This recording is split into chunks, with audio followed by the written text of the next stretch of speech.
Mateja Kavčič je cel mesec julij ustvarjala v priložnostnem ateljeju, ki se nahaja v neobnovljenem delu zahodnega krila galerije. Naslov razstave je Vezi. S tem sem mislila na različne vezi, ki jih imamo ljudje med sabo, se pravi odnos med partnerji, med družinske vezi, vezi do domačega kraja. Hotela sem pa poudariti tudi to, da se te vezi dandanes izgubljajo, in da se navezujemo bolj na stvari in mogoče na digitalne naprave. V današnji kibernetski potrošniški družbi se nam ponujajo neprimerne, negativne, lažne, nenaravne vezi. Ne ločimo več, katere so dobre za nas in katere bi bilo bolje pretrgati, dodaja. Tako da sem hotela v bistvu dati priložnost oziroma spomniti ljudi, ki stopijo v ta atelje, da dobro počutje v bistvu ne stane nič, da se lahko že samo z enim odmikom v naravo sprostijo ali pa se umirijo.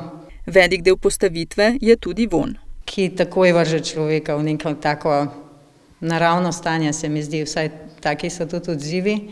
Vsi se spomnijo na neke stare čase, kar je v bistvu malo absurdno, da si ne vzamemo več, ker to res ni težko priti v naravo in to občutiti.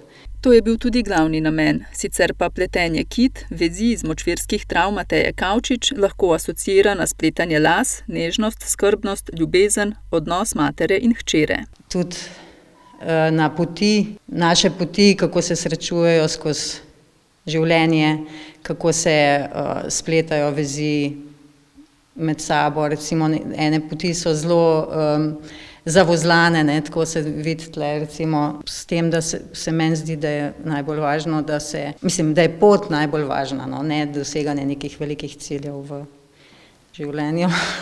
Mateja Kavčič v svojih projektih vzdržuje vez z naravo. Ja, zadnje čase pa res, zadnja leta zelo veliko. V bistvu sem ravno tu začela malo bolj v lapidarju pred 3 leti. Tam sem sicer imela v vsakem prostoru druge materiale, ampak ravno te trave sem srečala to, ker so v okolici in s tem se mi zdi, da se tudi lepo povežem spet s tem krajem, kjer ustvarjam. To so močvirske trave tu iz okolice galerije. Sicer pa delam tudi iz vej ali pa iz praproti, iz različnih materialov, ki jih najdeš v naravi. To svojo izkušnjo je kot neke vrste naravno umetniško terapijo ali vsaj kot pozitivno lepo doživetje za vsa čutila ponudila tudi obiskovalcem odprtega ateljeja v galeriji Božidar Jakac. Letos sem se prijavila na razpis za odprti atelje na Ministrstvo za kulturo in zelo sem vesela, da sem ga dobila. V tem prostoru sicer delam poleti že več, se pravi 3 leta in sem zelo počaščena, da lahko, ker mi je prostor zelo všeč. Odziv obiskovalcev je tudi letos zelo dober. Fino je, ker prihajajo naključni turisti, tudi domačini, zelo medgeneracijsko. Zelo fajn se mi zdi tudi zame, dobim en tak feedback, ki ga sicer ne bi. Sam na otvoritvi tega ni, tako pa vprašajo marsikaj, pa dobijo. Tudi oni pravijo, da je dragocen ta odnos z umetnikom, da to se jim redko zgodi, da lahko kaj vprašajo. V sklopu projekta je potekalo tudi več delavnic za otroke in medgeneracijska delavnica, na kateri so udeleženci z umetnico pletli kite iz trav. Postavitev je v ateljeju na ogled še vse do konca avgusta.